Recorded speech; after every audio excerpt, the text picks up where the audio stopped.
Hello guys, after differentiation we come to a topic called integration, indefinite integration, right? Now guys, in this chapter there's lot many things, there's so many things. So मैं आपको इस chapter में जो बताने जा रहा हूँ, there are so many good things, right, which will come across in this chapter, and in a way this chapter is linked with differentiation, right? It is just the inverse process of differentiation. So we start with a chapter called indefinite integration. Lot many interesting things will be learned here, shortcuts, and in this video particularly I will be dealing with only one topic, that is transformation, integration by transformation, right? And there are so many good things in it. So here we start with. Now guys, what is indefinite integration? First, the very first question which comes to your mind will be, what is indefinite integration? Why do we call it indefinite? Why do we call it integration, right? So firstly, indefinite integration is what? Short form II. Indefinite integration is nothing but inverse process of differentiation. That means what? कि अगर आप x square का differentiation करते हो तो क्या आता है? You get 2x, right? अगर मैं आपसे ये पूछूं कि अगर मैं 2x को इंटीग्रेट करूंगा तो क्या आएगा, तो answer will be X square, right? So अगर मैं बोलता हूं 2x का इंटीग्रेशन क्या होगा, तो answer will be X square. And why do we write C, वो मैं बाद में बताऊंगा. तो सबसे पहले ये समझ लो कि इंटीग्रेशन कहाँ से आया. ये इट्स नथिंग बट डिफ्रेंसिएशन है. ये उसका रिवर्स प्रोसेस है, इनवर्स प्रोसेस बोलते हैं हम लोग, राइट? किसी को भी डिफ्रेंशिएट किया तो कुछ आया, तो उसको इंटीग्रेट करने पे क्या आएगा, वापस वही चीज़ जिसको हमने डिफ्रेंशिएट किया था. तो अगर मैं इसको एक in a different language if I explain it, differentiation मतलब तोड़ना, इंटीग्रेशन मतलब जोड़ना, इंटीग्रिटी, राइट? ये इंटीग्रेशन शब्द वहीं से आया. इंटीग्रेशन मतलब जोड़ना, समिंग अप, राइट? तो जोड़ना और तोड़ना, तो obviously they are inverse of each other. आपने इसको तोड़ा तो इसके टुकड़े ये आए. अब इन सब टुकड़ों को प्रॉपरली अगर तुम जोड़ देते हो तो you will get back the original thing, right? तो एक तरह से ये प्रिमिटिव हो गया, right? So indefinite integration is what? It is inverse process of differentiation, right? चूंकि इसको जोड़ना इनवर्स प्रोसेस है, डिफ्रेंसिएशन तोड़ना, इंटीग्रेशन जोड़ना. जोड़ना मीन्स उससे we got a word called integration, right? फिर आपके मन में आएगा इनडेफिनेट कर क्यों बोलते हैं, why do we call it indefinite? तो सुनो, एक्स स्क्वायर का डिफ्रेंसिएशन 2x आया, तो 2x का इंटीग्रेशन क्या आएगा, एक्स स्क्वायर. अब अगर मैं ये बोलूं कि किसका डिफ्रेंसिएशन 2x आता है, राइट? तो आप एक्स स्क्वायर बोलोगे तो that will be incomplete, fully not correct. Why? Because अगर मैं एक्स स्क्वायर में कोई कांस्टेंट भी जोड़ दूं तब भी उसका डिफ्रेंसिएशन 2x ही आएगा.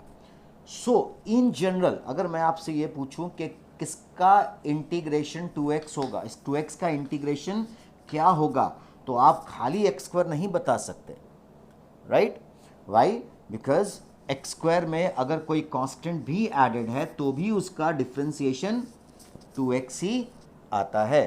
तो जब इंटीग्रेशन करने हमें दिया रहता है फंक्शन, तो हमें ये थोड़े पता है कि ओरिजिनल फंक्शन में कांस्टेंट है या नहीं है. तो there may be a constant. तो अगर आप बोलते हो कि खाली एक्स स्क्वायर आएगा, that will be wrong, because x square plus C भी आएगा तो भी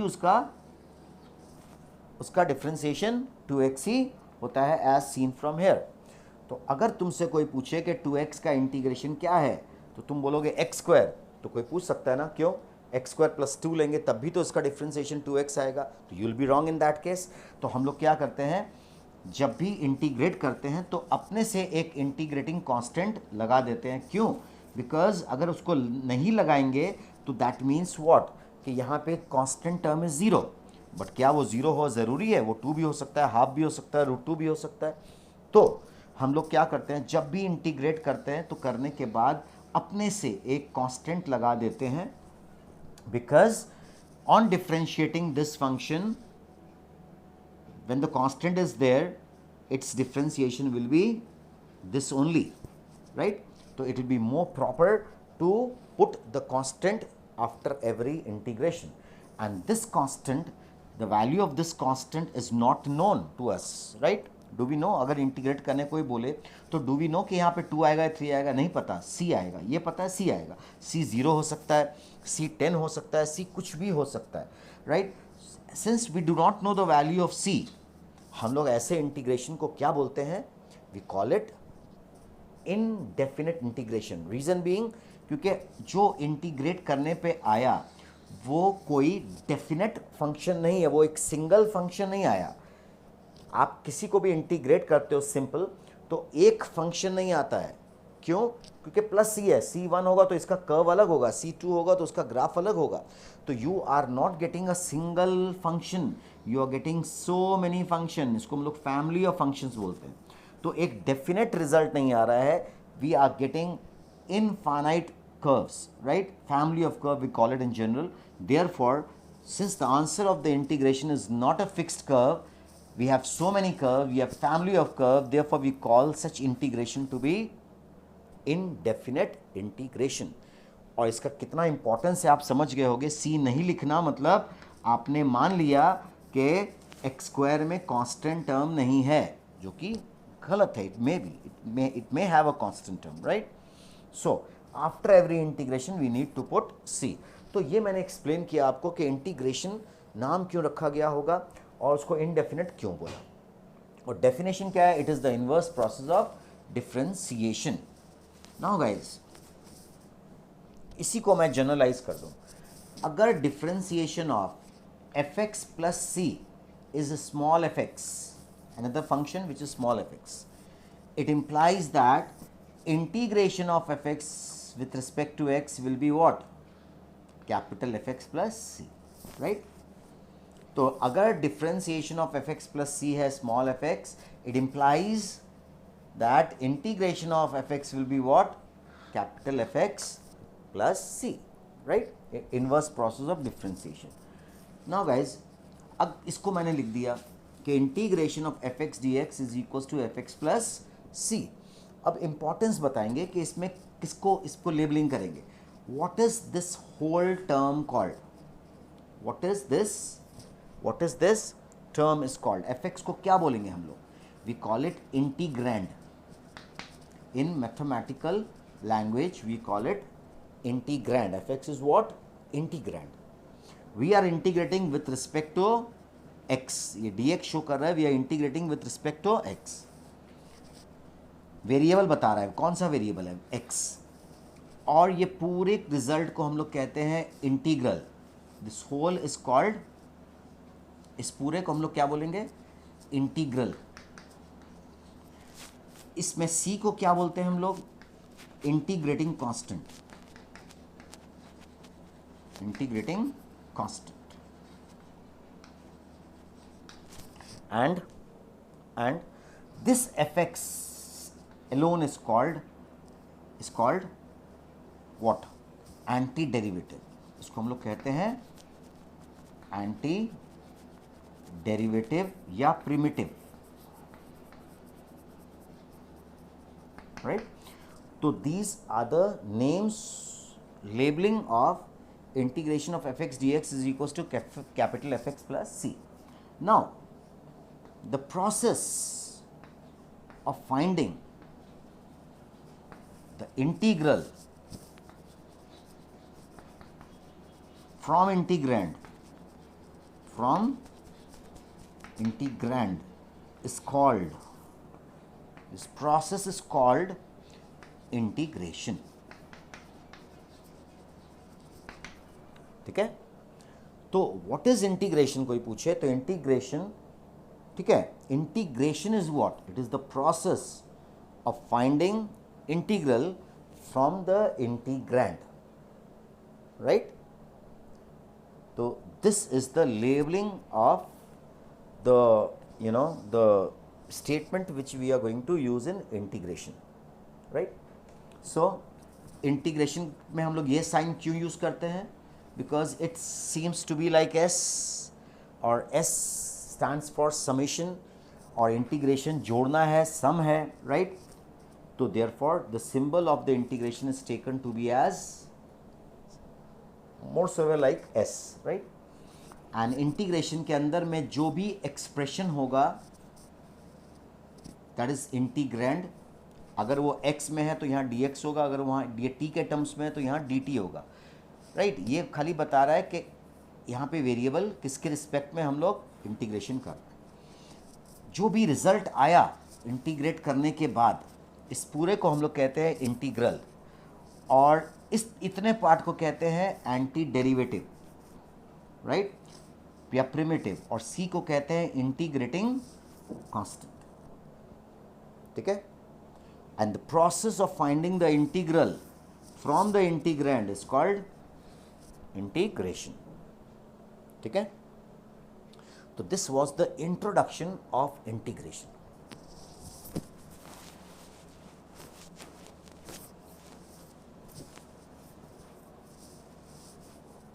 Now guys, after this, a very important result, right? इसको बताने से पहले अगर मैं जितने भी फॉर्मूलाज आगे दिखाऊंगा आपको, तो वो जितने भी फॉर्मूलाज हैं इंटीग्रेशन के, इनडेफिनेट के, वो कहाँ से डिराइव हुए? तो वो डिराइव नहीं हुए, वो इन्वर्स प्रोसेस ऑफ डिफ्रेंसिएशन से आए, राइट। जैसे मैं पूछूंगा कि कॉस का इंटीग्रेशन क्या होगा, तो आप क्या सोचोगे? ये फॉर्मूला डिराइव नहीं हुआ कहीं से, इन्वर्स प्रोसेस ऑफ डिफरेंशिएशन है ये। तुम क्या सोचोगे? कौन सा ऐसा फंक्शन है, which function do we have whose differentiation gives you cos x? तो वी ऑल नो साइन का डिफरेंशिएशन cos x होता है, तो sin x प्लस c का डिफरेंशिएशन भी cos x होगा, देयरफॉर cos x का integration will be sin x plus c, right. तो इसका इंटीग्रेशन एक ऐसा रिजल्ट आएगा जिसको डिफरेंशिएट करने पे ये आना चाहिए, वो ध्यान रखना। तो जितने भी फॉर्मूलाज हम लोग लिखेंगे वो इसी के बेसिस पे लिखेंगे, यानी कि डिफरेंशिएशन से ही इंटीग्रेशन के फॉर्मूलाज आने वाले हैं। लेकिन गाइस, उसमें एक पर्टिकुलर फॉर्मूला ऐसा है, थोड़ा कंट्रोवर्शियल भी है, लेकिन इसलिए मैंने नोट लिखा कि integration of zero with respect to x अगर कोई पूछे तो यू माइट से कि यार जीरो का इंटीग्रेशन, तो फिर सोचोगे ना किसको डिफरेंशिएट करने पे जीरो आता है? तो सी को, जीरो प्लस सी, है ना, बोलोगे जीरो प्लस सी का डिफरेंशिएशन जीरो होता है, देयरफॉर जीरो का इंटीग्रेशन जीरो आएगा। लेकिन इस केस में आप, इस पर्टिकुलर केस में एक्सेप्शनल केस है ये, you will be wrong if you say so, this is wrong, right. Logically सही लग रहा है आपको, लेकिन ये रॉन्ग क्यों है बता रहा हूं।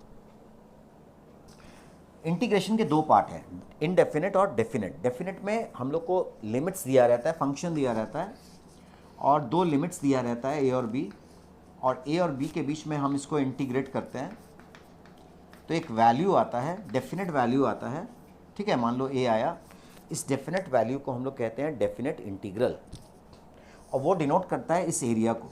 ज्योमेट्रिकली देखें तो वो एरिया को डिनोट करता है, जो हम लोग बाद में पढ़ेंगे।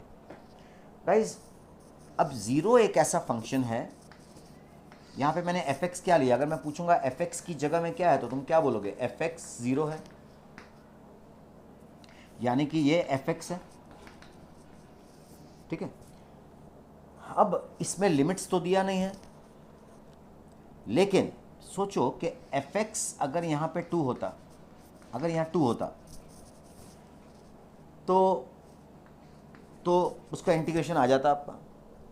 अब इमेजिन करो कि ये लाइन नीचे जा रहा है, नीचे जा रहा है, नीचे जा रहा है। जब ये लाइन ओवरलैप कर जाएगा एक्स एक्सिस के साथ, तो लिमिट्स अगर नहीं भी दिया हुआ है तो भी क्या मैं इसको ट्रीट कर सकता हूं इनडेफिनेट की तरह? यस, बिकॉज ये एरिया जीरो हो जाएगा बिटवीन कोई भी पॉइंट ले लो, माइनस इन्फिनिटी से इन्फिनिटी में कोई भी लिमिट ले लो। इस अगर फंक्शन कोइंसाइड कर गया एक्स एक्सिस के साथ तो उसका एरिया क्या हो जाएगा? From you can see yourself, the area will become zero without limit also. तो ये पहला ऐसा रिजल्ट है जो डेफिनेट आएगा विदाउट द लिमिट्स। तो जीरो का इंटीग्रेशन इज एग्जैक्ट जीरो, कभी भी प्लस सी नहीं है, तो this is exact zero. You ought to remember this, right.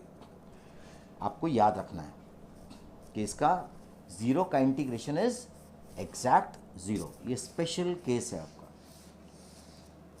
और कभी भी इसके साथ हम लोग सी नहीं लिखते हैं।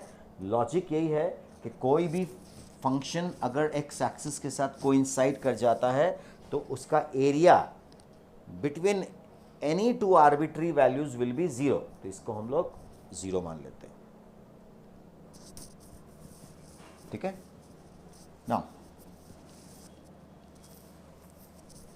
Now let us come to the geometrical meaning of indefinite.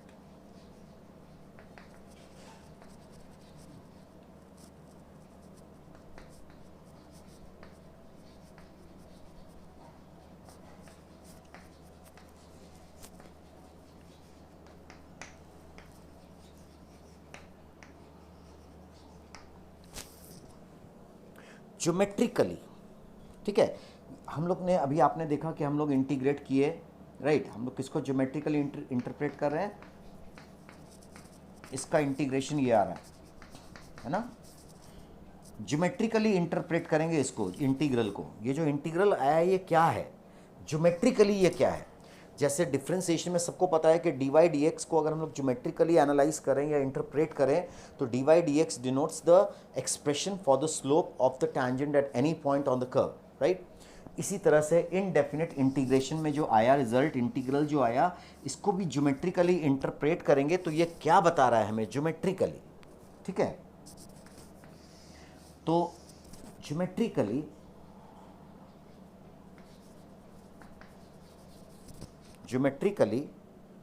indefinite integration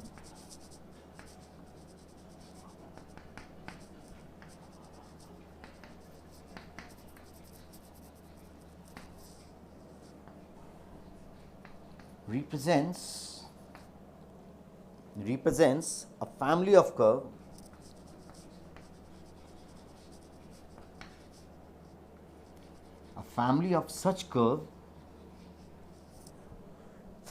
such curve in which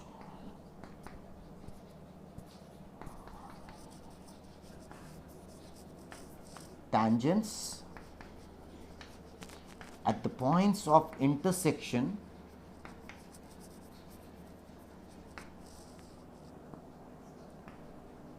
of any vertical line means parallel to y-axis, in which tangent at the point of intersection of any vertical line with the family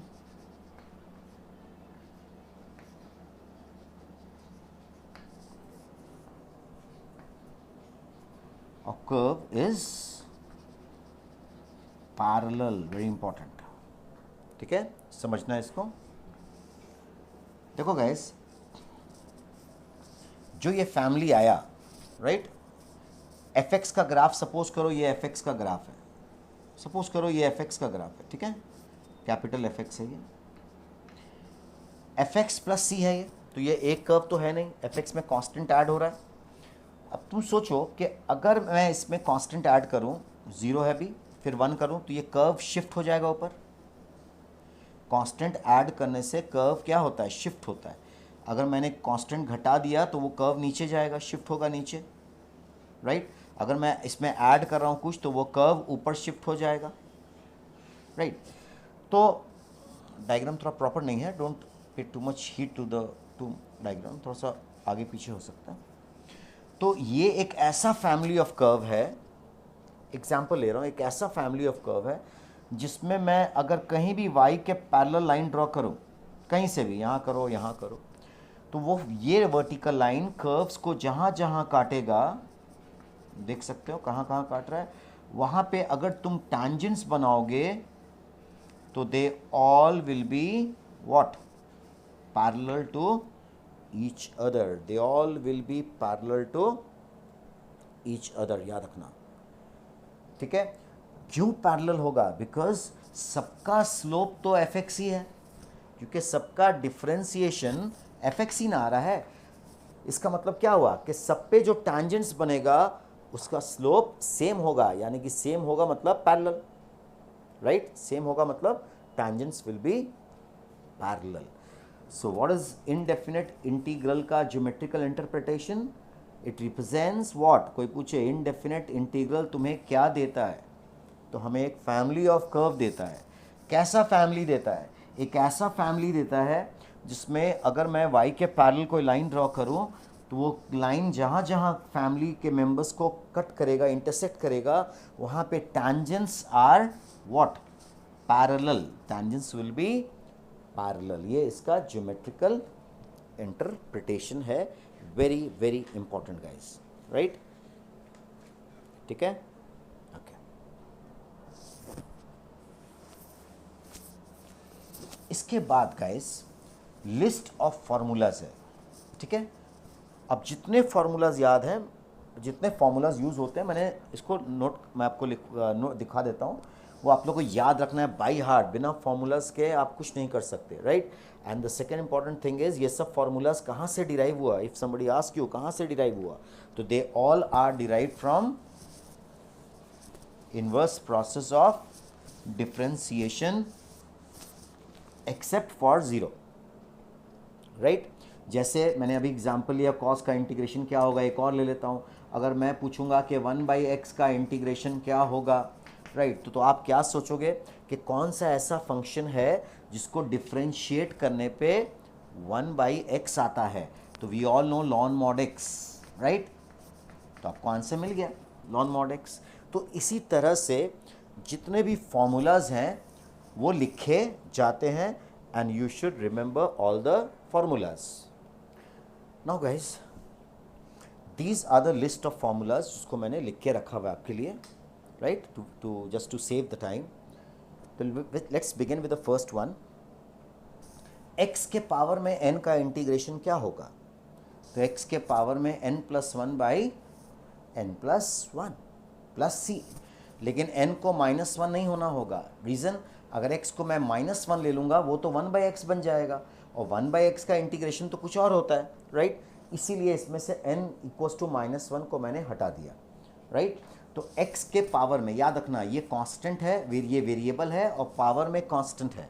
जैसे x के power में 3 का integration क्या होगा? तो x के power में 4/4 plus c नहीं भूलना, ठीक है? अब इसका इंटीग्रेशन ये क्यों है? क्योंकि इसको डिफ्रेंशिएट करो, यही आएगा। देखो n+1 आगे लाओगे, n+1 कट जाएगा और एक पावर कम हो जाएगा, तो x⁴n बचेगा, यही है। और c का तो जीरो डिफ्रेंशिएशन होता ही है।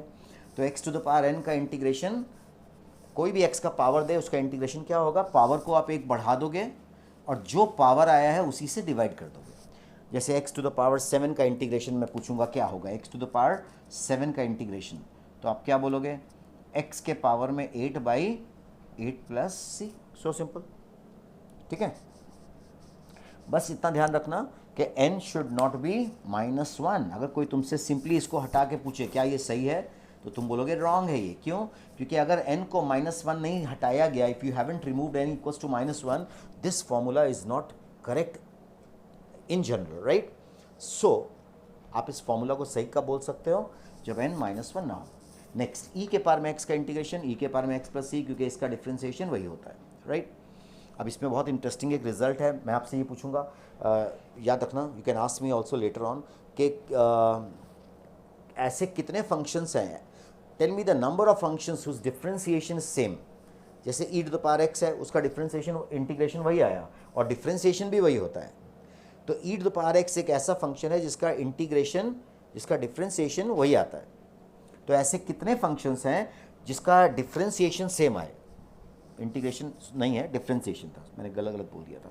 तो the question is, you have to find the all such functions whose differentiation is same, right? ये आपका होमवर्क है, ट्राई करना, नहीं बने तो यू कैन आस्क। e⁴x का integration e⁴x plus c, e एक फिक्स कांस्टेंट है, सबको पता है, इसका वैल्यू होता है 2.7183 अप्रॉक्सीमेटली। e⁴x, अब जरूरी नहीं है कि यहाँ पे e हो, ई की जगह में कोई भी एक रियल नंबर हो सकता है, माइनस पॉजिटिव रियल नंबर हो सकता है, -1 को छोड़कर। 2 के पावर में x, तो 2 के पावर में x लिख दोगे बाई लॉन 2 प्लस c। क्यों? क्योंकि इसका डिफ्रेंशिएशन करोगे यही आएगा। 1/x का इंटीग्रेशन लॉन मॉड x, याद रखना, क्योंकि लॉन मॉड x को डिफ्रेंशिएट करोगे तो 1/x आएगा प्लस c, x 0 नहीं। माइंड इट, अगर तुम 1/x का इंटीग्रेशन लॉन x लिखते हो तो वो गलत होगा, राइट? क्यों? क्योंकि अगर आप सोचो कि 1/x का इंटीग्रेशन लिखते हो ln x प्लस सी, ये गलत है क्योंकि इसके हिसाब से x को क्या नहीं होना चाहिए, ज़ीरो छोड़ के सब कुछ हो सकता है। ये x can be negative, x can be positive except zero, लेकिन इसके मुताबिक x को तो पॉजिटिव होना चाहिए, राइट। इंटीग्रेशन में इस बात का भी ध्यान रखना कि डोमेन सेम होना चाहिए दोनों साइड। अगर आप x को यहाँ नेगेटिव पॉजिटिव दोनों ले रहे हो ज़ीरो छोड़कर, तो यहाँ भी नेगेटिव पॉजिटिव लेना पड़ेगा। तो देखो इसका सही आंसर है मॉड x। अब ज़ीरो छोड़ के यहाँ कुछ भी लोगे तो ये प्लस ही आएगा, राइट। और डिफ्रेंसिएशन भी यही आएगा, मैं करके दिखाऊंगा बाद में, पहले फॉर्मूलाज एक्सप्लेन कर दूँ। इसके बाद 1 का इंटीग्रेशन है x प्लस सी, क्यों? क्योंकि x का डिफ्रेंसिएशन 1 होता है। आगे 1/√x का इंटीग्रेशन 2√x प्लस सी, क्यों? क्योंकि 2√x को डिफ्रेंशिएट करोगे तो 1/√x ही बचेगा। तो ये सब याद रखने में टाइम सेव होता है। 1/√x 2√x सीधा। कॉस का इंटीग्रेशन sin x प्लस सी, साइन का माइनस कॉस x को, ये सब याद रखना है आपको, राइट। ये कंडीशंस है जो तुम लोग को पता है अनडिफाइंड हो जाएगा, उसको मैंने हटा दिया, राइट। इसको मैं थोड़ा नीचे फोकस कर देता हूँ, ठीक है। तो ये cosec x cot x minus cosec x plus C, ठीक है। इसके बाद गाइज नेक्स्ट फॉर्मूलाज की तरफ हम लोग चलते हैं। tan x का इंटीग्रेशन, ये सब बाद में यूज़ होगा लेकिन मैंने लिख दिया, राइट। ये फिलहाल स्टार्टिंग में यूज़ नहीं होता है, लेकिन मैंने फॉर्मूलाज एक साथ लिख दिए हैं। तो tan x कॉट x सेक x कंडीशन सब लिखा हुआ है। Will later on will discuss this also, कहाँ से डिराइव हुआ ये सब डिराइव होगा। जो इतना पार्ट है ये डिराइव होगा, और इतना पार्ट इन्वर्स प्रोसेस से प्रूव हो गया, राइट। तो ये सब फॉर्मूलाज आपको याद रखने हैं। मैं नीचे भी फोकस कर देता हूँ कैमरा से, राइट। ये सब फॉर्मूलाज आप नोट कर लोगे कॉपी में, clear. Complete set of formulas है, और कुछ फॉर्मूलाज अभी मैं लिखने वाला हूँ, स्पेशल इंटीग्रल्स इसको बोलते हैं, मतलब एक I mean different special cases का formulas, right. Note it down. Now guys, special formulas, special exclusive formulas of integration, ये आपको याद रखना है, वेरी इंपॉर्टेंट, ठीक है। सबसे पहले let us come to the first one. जैसे बताया था, जीरो का integration is exact zero, no plus C. Second, greatest integer of fractional part of x का इंटीग्रेशन क्या होगा? तो this is GIF, greatest integer function, and this curly bracket denotes fractional part. तो इसका इंटीग्रेशन जीरो होगा, always exact zero. क्यों? We all know कि fractional part of x का रेंज क्या होता है, 0 से 1 के बीच में, और कोई भी टर्म 0 से 1 के बीच में है तो उसका इंटीग्रल पार्ट क्या हो जाएगा, 0 हो जाएगा। और 0 का इंटीग्रेशन एग्जैक्ट 0, वेरी इंपॉर्टेंट, याद रखना। सिमिलरली अगर मैं इस ब्रैकेट्स को चेंज कर दूं, फ्रैक्शनल पार्ट को बाहर कर दूं, इंटीग्रल पार्ट को अंदर कर दूं, ठीक है, ये GIF है, ये फ्रैक्शनल पार्ट है, तब भी आंसर इसका 0 ही होगा। वाई? बिकॉज इंटीग्रल पार्ट, तो हम लोग जानते हैं कि fractional part of any integer, अगर k इंटीजर है तो इसका वैल्यू 0 होता है, राइट। फ्रैक्शनल पार्ट, जैसे 2 का फ्रैक्शनल पार्ट क्या है, 2 में डेसिमल पार्ट क्या है, 0, राइट। तो fractional part of any integer is 0, और तुम लोग को पता है ये तो इंटीग्रल वैल्यू ही देगा। ग्रेटेस्ट इंटीजर x क्या देता है हमें, एनी इंटीजर, तो इंटीजर का फ्रैक्शनल पार्ट क्या होता है, 0। अगर कोई तुमसे पूछे कि 2 का फ्रैक्शनल पार्ट बताओ, तो 0, बिकॉज 2 के बाद डेसिमल के बाद क्या है, 0, राइट।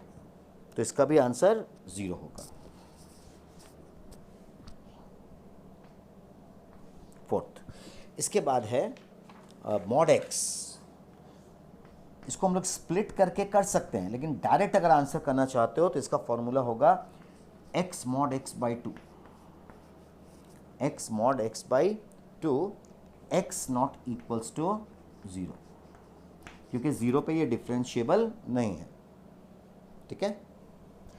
तो mod x का integration x mod x by 2, तुम देख लो क्यों लिखा मैंने, अगर देखना चाहते हो तो x अगर पॉजिटिव है तो हम mod x को x लिखेंगे, और x का इंटीग्रेशन क्या होगा, एक्स स्क्वायर बाई 2 होगा प्लस सी। तो यहाँ भी देखो कि x अगर पॉजिटिव है तो ये x हो गया, तो एक्स स्क्वायर बाई 2 आया। देख लो ये और ये सेम हो रहा है। सिमिलरली जब x नेगेटिव होगा तो मॉड x को हम लोग क्या लिखेंगे, माइनस, तो ये पूरा माइनस में आएगा। और यहाँ भी आप देखो अगर x नेगेटिव लेते हो तो इसको माइनस एक्स लिखोगे तो answer minus x square by 2 ही तो आ रहा है। यानी कि अगर मॉड x का इंटीग्रेशन आप सिंगल टर्म में लिखना चाहते हो, सिंगल एक टर्म में, तो आपका आंसर क्या है, x mod x by 2 plus c. Then we have fifth formula, both fifth, right? Mod x by x का integration, mod x by x का इंटीग्रेशन क्या होगा, तो इसका आंसर होगा mod x plus c. x should not be 0. एक step में, क्यों, सोचो, अपने से प्रूव कर सकते हो। x अगर 0 से बड़ा है तो mod x x हो जाएगा, x बाई एक्स 1 हो गया। 1 का इंटीग्रेशन क्या होता है, x प्लस सी। और x अगर नेगेटिव है तो ये -1 हो जाएगा, और -1 का integration minus x plus C. और यहाँ भी डाल के देखो, अगर x पॉजिटिव है तो ये x आ गया, अगर x नेगेटिव है तो ये -x आ जाएगा, सेम आ रहा है, राइट। तो वेरी इंपॉर्टेंट, सिंगल टर्म्स में याद रखना। ग्रेटेस्ट इंटीजर ऑफ x, इसको बोलते हैं GIF, greatest integer function of x।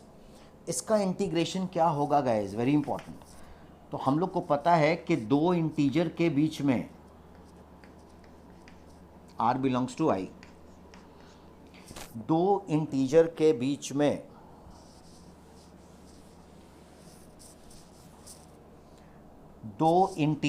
बीच में इसका वैल्यू तो कांस्टेंट आएगा, तो इसको हमने बाहर निकाल लिया, बचा अंदर में 1 का इंटीग्रेशन क्या होता है, x प्लस सी, ये आंसर है इसका।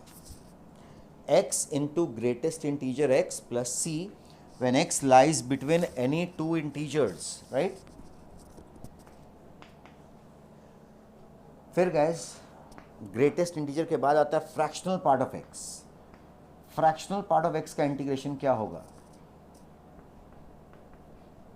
तो गाइज हम लोग वी ऑल नो कि फ्रैक्शनल पार्ट को लिख सकते हैं x माइनस इंटीग्रल पार्ट।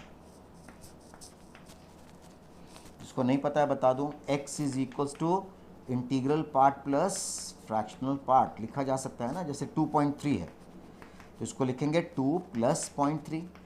बस ध्यान रखना है कि फ्रैक्शनल पार्ट कभी नेगेटिव नहीं आना चाहिए। माइनस 2.3 है तो इसको हम लोग लिखेंगे -3 प्लस 0.7, राइट। तो हर नंबर का एक इंटीग्रल पार्ट होता है और एक फ्रैक्शनल पार्ट होता है। तो कोई भी रियल नंबर को हम लोग क्या लिख सकते हैं, integral part plus fractional part, ये याद रखना। तो fractional part is equals to क्या लिख सकते हैं हम लोग, x माइनस इंटीग्रल पार्ट, और इसका इंटीग्रेशन नहीं कर लोगे, x का इंटीग्रेशन एक्स स्क्वायर बाई 2, और फ्रैक्शनल पार्ट इंटीग्रल पार्ट का यहाँ बताया मैंने, x into integral part of x plus C, और x belongs to any two integers, between any two integers, right?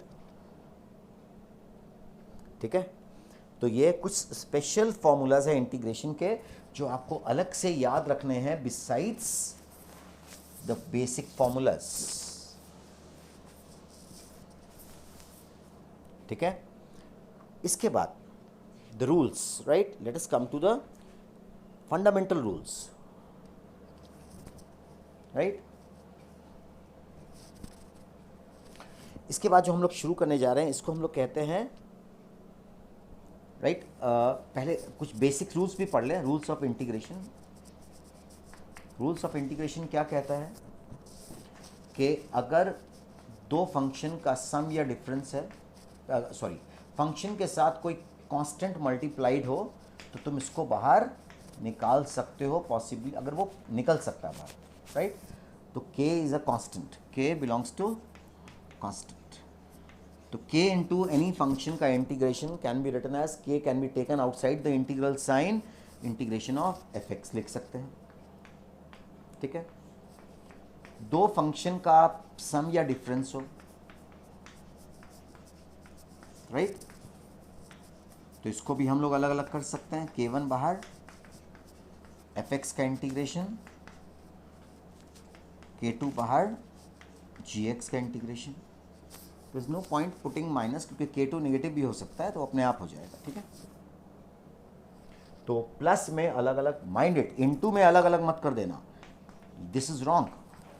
अगर मान लो ऐसा प्रोडक्ट है fx और gx का, तुम बोलोगे मैं fx को अलग इंटीग्रेट कर दूं और gx को अलग से इंटीग्रेट कर दूं, दिस इज रॉन्ग, ठीक है, ये कभी नहीं कर सकते हो, ठीक है। तो ये दो रूल्स आपको बेसिकली स्टार्टिंग में फॉलो करने हैं। इसके बाद से शुरू होता है guys first topic of integration which is called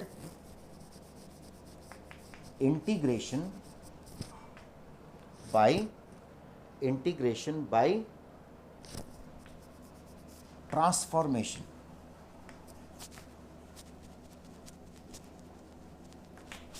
हम लोग पहला टॉपिक इंटीग्रेशन का स्टार्ट करते हैं which is called integration by transformation, very very important, right. तो ट्रांसफॉर्मेशन का मतलब क्या हुआ, लिटरल मीनिंग पे जाओ, व्हाट इज ट्रांसफॉर्मेशन। ट्रांसफॉर्मेशन हम लोग बोलते हैं ना, इसको ट्रांसफॉर्म करो, राइट। तो हम लोग को करना क्या है कि याद रखना पूरे इंटीग्रेशन में क्या करना है, मैं इतना बता दूं कि हम लोग को इंटीग्रेशन के फॉर्मूलाज ही यूज करने हैं, right. We only need to use the formula of integration. जैसे मान लो क्वेश्चन में दे दिया, हम लोग को फॉर्मूला ही यूज करके इंटीग्रेट करना है पूरे चैप्टर में, पूरा इंटीग्रेशन में बेसिकली, राइट। तो सपोज करो कोई तुमसे पूछेगा अरे सेक्स स्क्वायर एक्स का इंटीग्रेशन क्या होता है, तो तुमको फॉर्मूला पता है, you can straight away write tan x plus C. कोई पूछे यार सेक्स स्क्वायर का integration is what, we know the formula, straight away हम लोग बोल देंगे minus cot X plus C, बोल देंगे स्ट्रेट अवे। लेकिन अगर कोई पूछे कि इसका इंटीग्रेशन क्या होता है, तो यहाँ पे आप सोचने लगोगे यार ये तो कोई फॉर्मूला में फिट ही नहीं हो रहा है। पीछे जितने भी मैंने फॉर्मूलाज दिए हुए हैं, अगर आप उसको ध्यान से देखो तो ये वाला क्वेश्चन, ये जो फंक्शन मैंने लिया है, इंटीग्रैंड जो मैंने लिया है, क्या ये इंटीग्रैंड का कोई डायरेक्ट इंटीग्रेशन का फॉर्मूला दिया मैंने, नहीं दिया। लेकिन दैट डज नॉट मीन कि ये इंटीग्रेट नहीं होगा। मैं इसको इंटीग्रेट कर सकता हूँ बाई ट्रांसफॉर्मेशन, इसको मैं ट्रांसफॉर्म करूँगा, राइट। इसको, इसके फॉर्म को चेंज करना, changing the form from one two another is transformation, right. तो इसको ट्रांसफॉर्म मैं करूंगा तो हो सकता है ये कोई फॉर्मूलाज में आ जाए जो मैंने दिया हुआ है आपको। तो सोचो आपको करना क्या है इस चैप्टर में, ट्रांसफॉर्मेशन में क्या करना है, जो भी इंटीग्रेंड दिया हुआ है आप अपनी बुद्धि लगाओ, फॉर्मूलाज लगाओ, जो ट्रिग्नोमेट्री में पढ़ा, बहुत सारे टॉपिक्स में पढ़ा है आपने इन्वर्स में, उसको यूज़ करके इसको सिंप्लीफाई करोगे तो वो फॉर्मूला के फॉर्म में आ जाएगा। और जैसे ही वो फार्मूला के फॉर्म में आ जाएगा, इंटीग्रेशन हो जाएगा आपका। जैसे इसको इंटीग्रेट करना है, आपको लग रहा है ये तो फॉर्मूला ही नहीं है, लेकिन देखो मज़े की चीज़, ऊपर 1 है, क्या मैं 1 की जगह लिख सकता हूँ sine square x plus cos square x, क्योंकि इस चैप्टर में कुछ है ही नहीं, सिर्फ एक ही बात है कि आपको फॉर्मूला में लाना है। आपको चाहे आप ट्रांसफॉर्मेशन से लाओगे या इसका नेक्स्ट टॉपिक सब्स्टिट्यूशन है उससे लाओगे या पार्ट्स से लाओगे, बहुत सारे अलग अलग इसमें टॉपिक्स हैं, तो आपको सब में काम एक ही करना है कि फॉर्मूला के फॉर्म में लाना है। तो चलो 1 को मैंने ऐसे लिख दिया, अब मैं अलग अलग कर सकता हूँ, दिस डिवाइडेड बाय दिस अलग करो तो क्या बचेगा, and this divided by this क्या बचेगा, राइट। अब तुम देखो कि 1 बाई कॉस स्क्वायर का मतलब होता है सेक्स स्क्वायर, और 1 बाई साइन स्क्वायर का मतलब कोसेक स्क्वायर होता है। क्या ये फॉर्मूला है इसका आपके पास, यस, सेक्स स्क्वायर का इंटीग्रेशन टैन कोसेक स्क्वायर का कॉट माइनस कॉट, तो आप इसको फॉर्मूला में डाल दो, आपका आंसर आ गया, राइट। तो इसका इंटीग्रेशन क्या हो गया, टैन एक्स प्लस सी। हम लोग दोनों का अलग अलग नहीं लिखेंगे अब, क्योंकि दोनों कांस्टेंट मिलाकर एक कांस्टेंट आ जाएगा, उसको मिला के हम लोग एक कांस्टेंट लिखते हैं लास्ट में। रीज़न समझ गए होगे कि इसका एक अपना कांस्टेंट आएगा, इसका भी एक कांस्टेंट आएगा। मान लो इसका C1 आया, इसका C2 आया, C1 प्लस C2 को मिला के हम लोग K तो लिख सकते हैं ना। तो हम लोग कांस्टेंट अलग अलग नहीं लिखते, हम लोग एक ही कांस्टेंट लिख देते हैं। समझ में आई बात। तो अब मैंने क्या किया यहाँ पे, खुद देखो मैंने क्या किया, थोड़ी सी बुद्धि लगाई। ट्रांसफॉर्म किया यूजिंग द ट्रिग्नोमेट्रिकल फॉर्मूलाज, और ट्रांसफॉर्म किया तो वो फॉर्मूला जो दिया हुआ है पीछे उसमें ये फॉर्मूलाज भी हैं, देखो इन्हीं फॉर्म में आ गया ये, आप स्ट्रेट अवे इसका आंसर लिख दोगे, खत्म। तो इस चैप्टर में करना क्या है, राइट? तो मैं लिख देता हूं, in this chapter, in this in the transformation,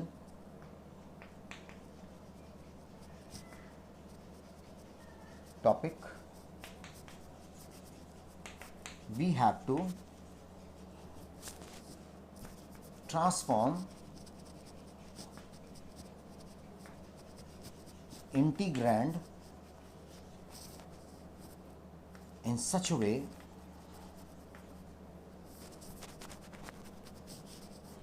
way that it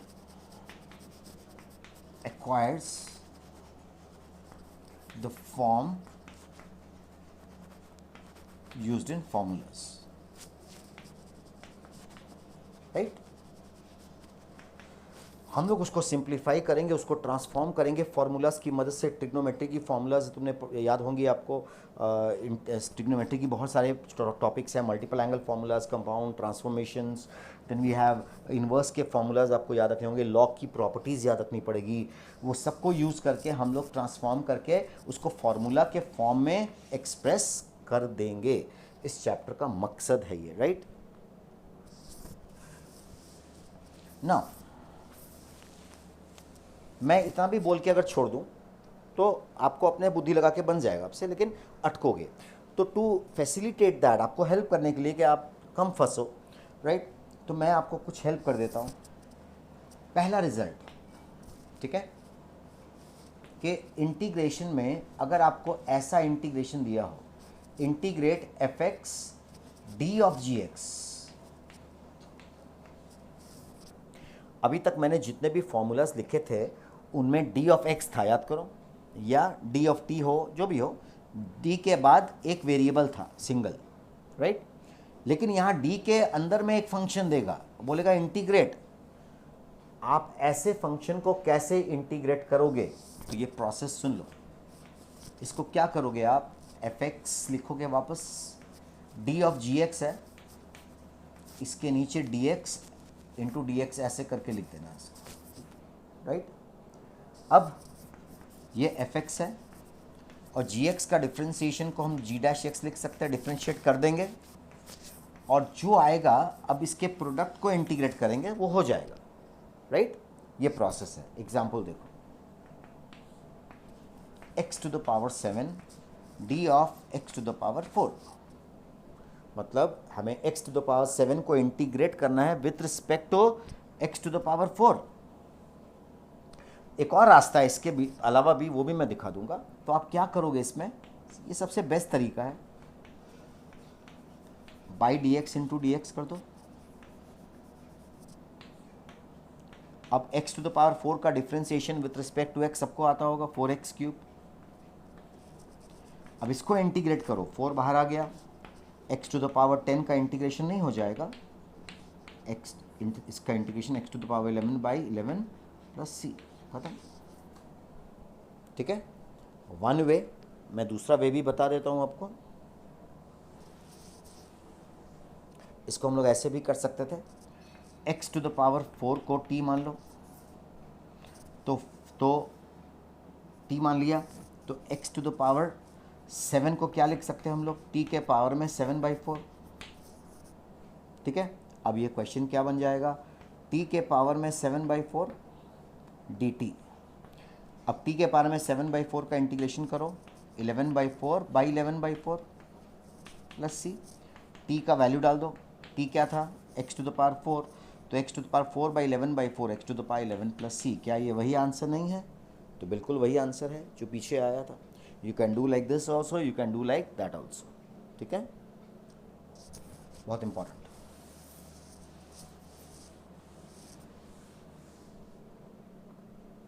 ठीक है, फिर बहुत इंपॉर्टेंट रिजल्ट एक और मैं दे रहा हूं जो काम आएगा आपके।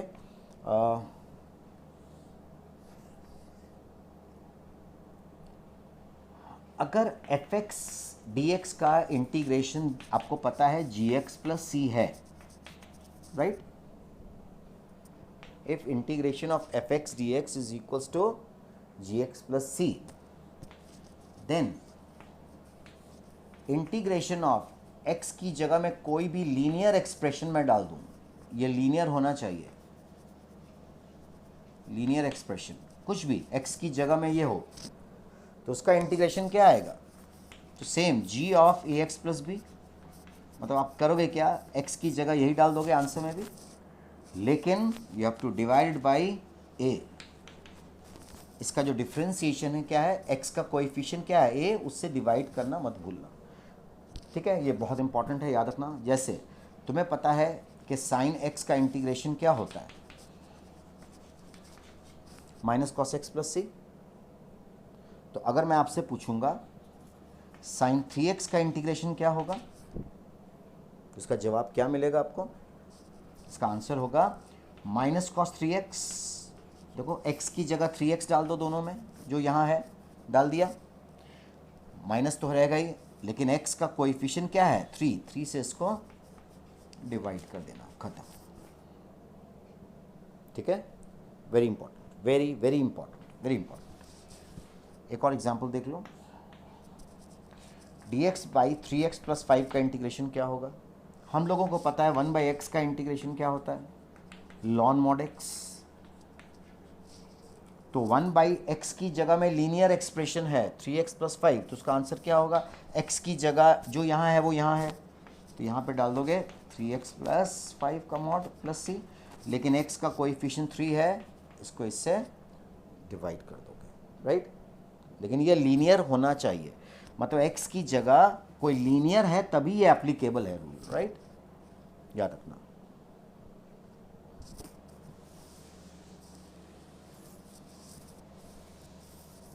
अब कुछ यूनिक बातें, राइट? कुछ यूनिक बातें क्या हैं वो भी सुन लोगे।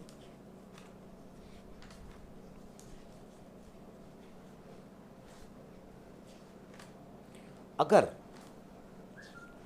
मैं आपको एक क्वेश्चन देता हूँ, राइट?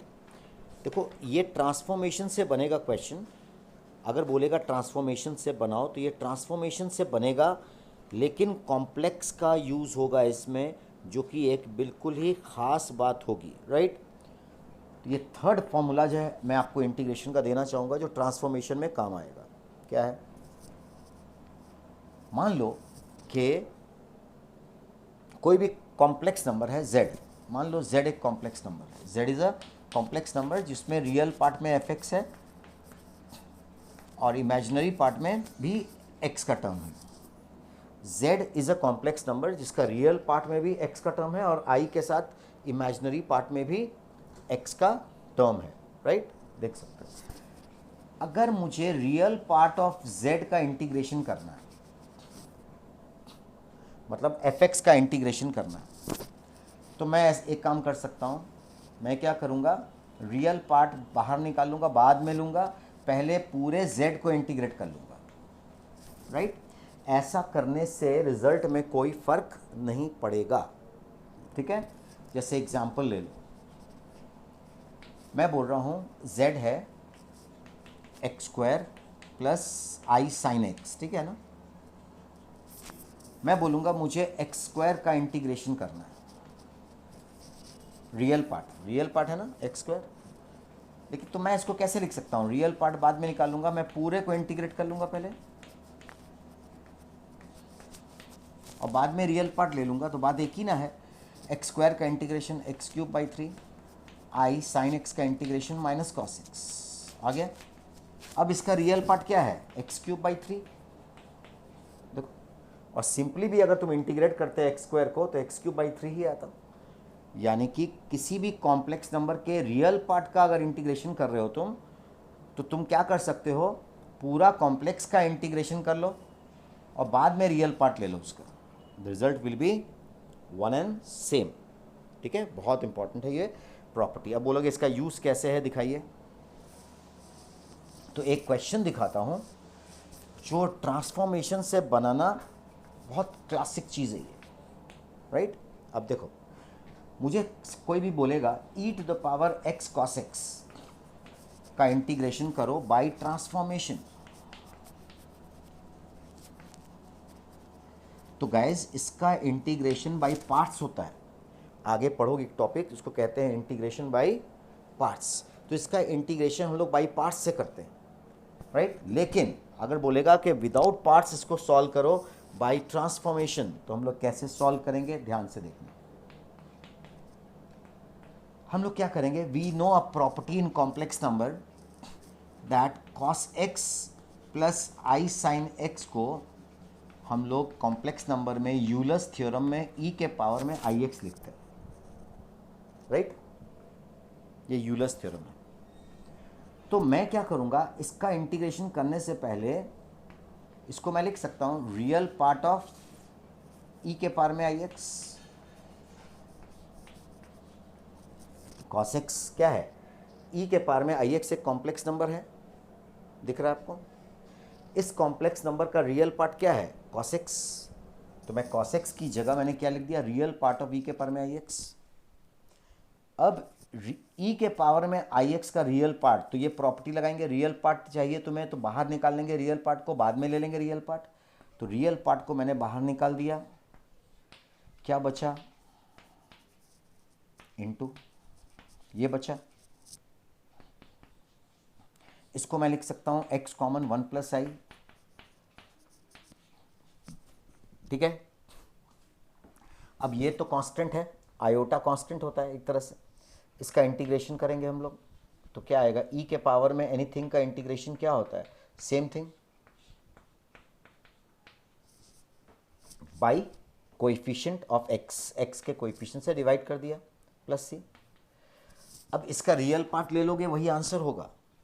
तो अब देखो मैं क्या करूंगा, इसको ई के पावर में एक्स प्लस एक्स आई है, इसको वापस से लिख सकते हैं ई के पावर में एक्स इंटू ई के पावर में आई एक्स, और इसको रैशनलाइज कर देंगे हम लोग, 1 माइनस आई से ऊपर नीचे मल्टीप्लाई, नीचे 2 आ गया।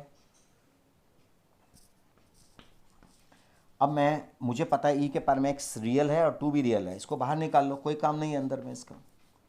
रियल पार्ट चाहिए किसका,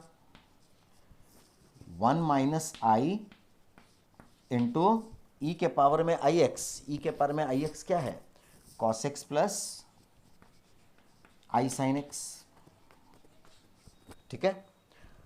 अब आप क्या करोगे, मल्टीप्लाई करके रियल पार्ट लोगे, पहले मल्टीप्लाई कर दो पूरे को, तो क्या आएगा, कॉस एक्स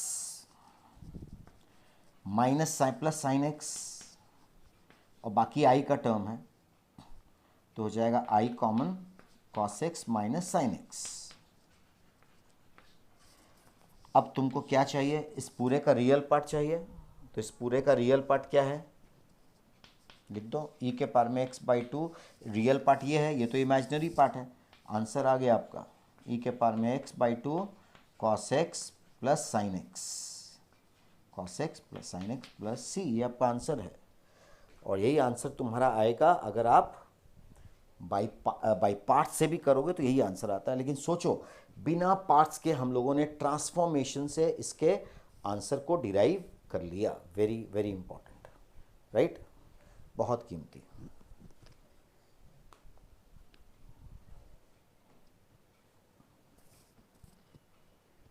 ठीक है, नेक्स्ट।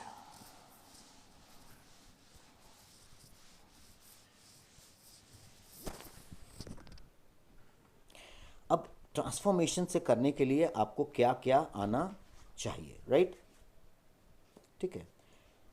एक और रिजल्ट पहले बता देता हूं, जब भी इस तरह का क्वेश्चन आए, रूट का टर्म हो डिनोमिनेटर में linear term, 3x plus 2 plus root over 3x minus 4, बोलेगा इसको ट्रांसफॉर्मेशन से इंटीग्रेट करो। x का लीनियर टर्म है, दोनों याद रखना लीनियर होना चाहिए, x का कोएफिशिएंट सेम है, तो इसको रैशनलाइज करके हम लोग इंटीग्रेट कर लेंगे। तो रैशनलाइज करोगे तो ऊपर आएगा 3x प्लस 2 बाई, और रैशनलाइज होने के बाद ये क्या आएगा, गया dx क्या आया फाइनली 6 आया, उसको मैं बाहर निकाल सकता हूँ और 3x + 2 के रूट को हम लोग लिख सकते हैं ऐसे,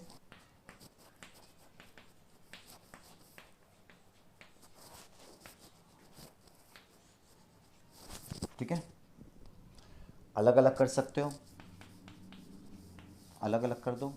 3x + 2 का पावर में हाफ का integration minus integration of 3x - 4 के पावर में हाफ, दोनों का इंटीग्रेशन अलग अलग करो। 3x + 2 के पावर में हाफ का इंटीग्रेशन क्या होगा, हाफ + 1 3/2 बाई 3/2 बाई x का कोएफिशिएंट 3 मत भूलना, और सिमिलरली इसका भी 3/2 बाई 3/2 बाई 3, ठीक है, प्लस c, खत्म। सिंप्लीफाई कर लो, आंसर आ जाएगा। इसको सिंप्लीफाई कर लो, ऊपर ले जाओ, कॉमन निकाल लेना। ये मैंने मेथड बता दिया कि ऐसे क्वेश्चन को ट्रांसफॉर्मेशन से कैसे सॉल्व किया जाता है।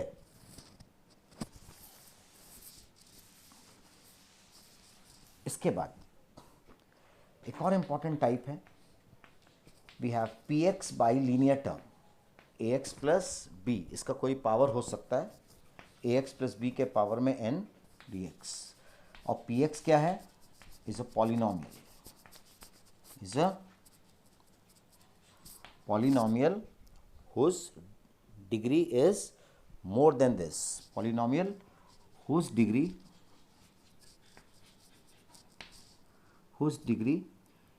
is greater than n, ठीक है। तो आप क्या करोगे, greater than sorry ax + b की डिग्री से बड़ा, तब जल्द इसके बगैर भी हो जाएगा, वो सिंपली हो जाएगा। तो अब ऐसे क्वेश्चन को कैसे सॉल्व करते हैं, तो एग्जांपल ले लो एक। Suppose we have x⁻⁷ by let's take it x + 1, ठीक है, x + 1 इंटीग्रेट। तो क्या करेंगे हम लोग x⁻⁷ को डिवाइड करेंगे x + 1 से, x + 1 से हम लोग इसको डिवाइड करेंगे, और अगर पावर होता तब भी x + 1 से ही डिवाइड करते, माइंड इट, ठीक है। तो डिवाइड करेंगे तो x⁻⁶, साइन चेंज पता ही है प्रोसेस,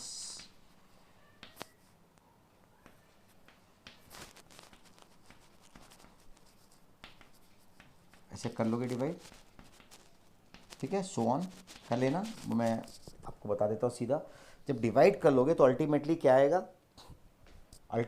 आएगा, कोशेंट, इसको लिख सकते हो, दिस इज डिविडेंड, डिविडेंड को क्या लिख सकते हो, कोशेंट इंटू डिवाइजर, ये डिवाइजर है, इंटू कोशेंट, कोशेंट क्या आ रहा है, x के पावर में 6 माइनस x के पावर में 5 ऑल्टरनेटली आएगा, -x³ + x² माइनस x + 1 ये आएगा, बाई x + 1, देख सकते हो ये कट गया। क्या ये अलग अलग इंटीग्रेट नहीं हो सकता है, तो आराम से इंटीग्रेट हो जाएगा, राइट। इसमें एक और चीज़ काम आती है, वो बता दूं कि दो फॉर्मूलाज आपके बहुत कीमती हैं, वो आप लोग को याद रखना, ट्रांसफॉर्मेशन में डायरेक्ट यूज़ कर सकते हो। x⁻n - a⁻n का फैक्टर्स क्या आता है, x माइनस से, राइट, और बाकी x⁻n - 1, एक एक करके x का पावर घटेगा और a का पावर एक एक करके बढ़ेगा, a² चलते जाएगा, dot dot dot dot dot plus 8 last term a⁻n - 1, ठीक है। ये एक्सपेंशन डायरेक्टली आप लगा सकते हो, n belongs to any natural number, ठीक है। यहाँ n is odd odd natural number, तो इसको क्या लिख सकते हैं, x + a, x⁻, सेम चीज़ आएगा ऑल्टरनेटली प्लस माइनस के साथ,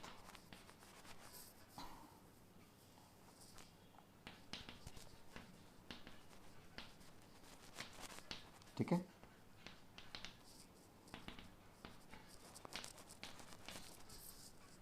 ठीक है,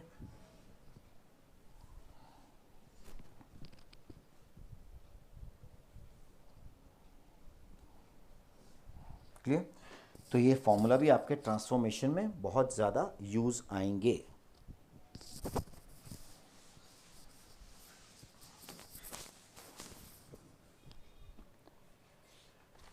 फिर देखो एक पर्टिकुलर टाइप, बहुत पिक्यूलियर टाइप है, cos 5x plus cos 4x by 1 minus 2 cos 3x।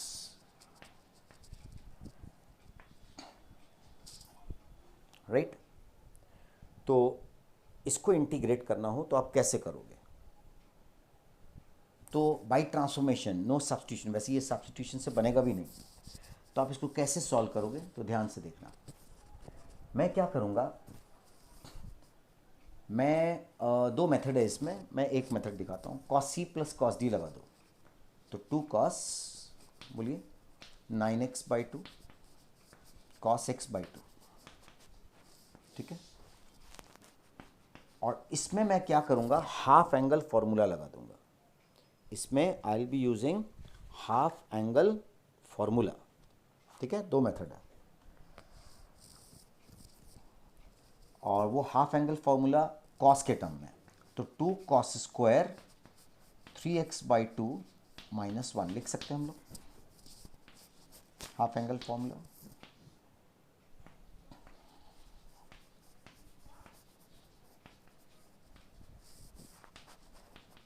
ठीक है, ब्रैकेट खोल दो, क्या आएगा?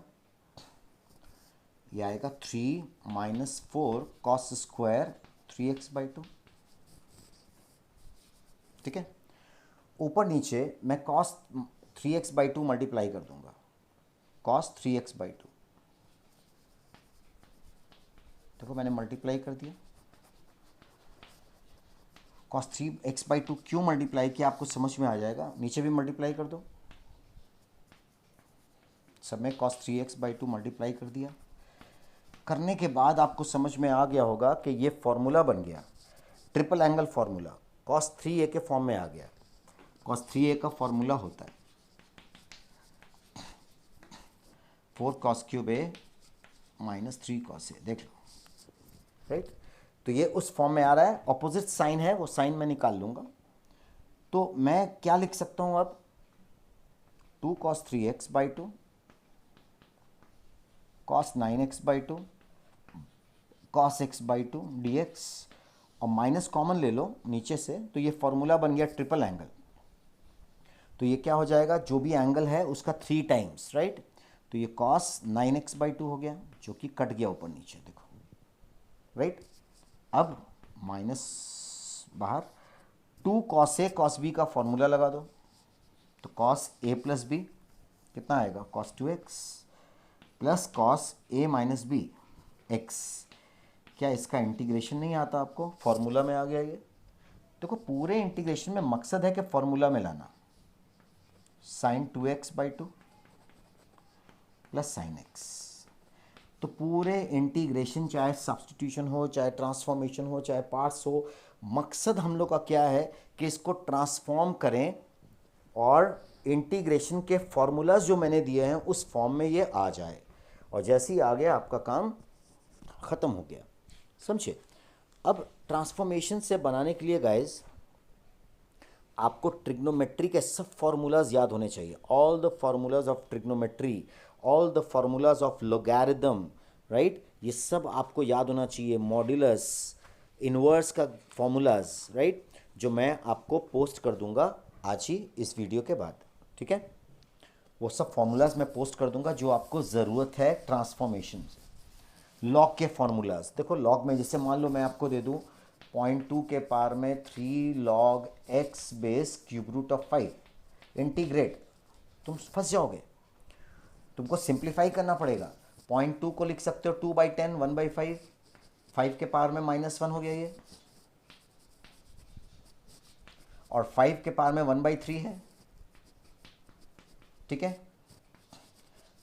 बेस में जो पावर होता है उसको बाहर निकालते हैं डिनोमिनेटर में, तो ये क्या आ जाएगा, ये मल्टीप्लाई होगा -3, और ये पावर 1/3 बाहर आ जाएगा तो मल्टीप्लाई हो जाएगा 3 इस पे, log x बेस 5। तुम लोग को दिख रहा है यहाँ का बेस और यहाँ का बेस सेम है, तो ये पूरा टर्म क्या बन जाएगा, x to the power -9 dx, और इसका इंटीग्रेशन हो जाएगा x to the power -8 by -8 plus C, answer. ठीक है, तो देखो ये लॉग की प्रॉपर्टी है, लॉग नहीं याद है फिर फंस जाओगे आप। लॉग का एक और क्वेश्चन याद आ गया, बहुत बेसिक्स। अगर कोई तुमको बोले कि 3 के पावर में ln x का इंटीग्रेशन करो, तुम नहीं करोगे क्योंकि कोई फॉर्मूला ही नहीं है इसका, राइट। लेकिन लॉग की प्रॉपर्टी लगाओ, ये वाली प्रॉपर्टी, a के पावर में log x log b को हम लोग लिख सकते हैं b के पावर में log a, ये इंटरचेंज हो सकता है तो कर दो इंटरचेंज, x आगे आ गया, ln 3 हो गया। अब x के पावर में कांस्टेंट आ गया ना, तो इसका इंटीग्रेशन क्या होता है, x के पावर में constant plus 1 by constant plus 1 plus C, see the difference, right. तो ये ट्रांसफॉर्मेशन है, इसको करने के लिए आपको ट्रिग्नोमेट्री, लॉग, इनवर्स, राइट, इसके ढेर सारे फॉर्मूलाज जुबान पे याद होने चाहिए। Then only guys you will be able to solve transformation, very very important, right. तो this is the first topic of integration जो आज मैं अभी अपलोड कर रहा हूँ, और इसको ट्राई टू अंडरस्टैंड प्रॉपरली, और इसके क्वेश्चंस भी पोस्ट करूँगा और फार्मूलाज भी पोस्ट कर दूंगा जो ट्रिग्नोमेट्री के आपको रिक्वायर्ड हैं इस ट्रांसफॉर्मेशन से बनाने के लिए, राइट। और डे टू डे जैसे मैंने बताया था कि मैं हर दिन एक टॉपिक डाल दूंगा, क्योंकि अब छोटे छोटे थ्योरीज होंगे इसके, राइट। तो आप उसको बनाते जाओगे, लोड भी नहीं पड़ेगा, you will be able to complete it in a short span of time. Okay.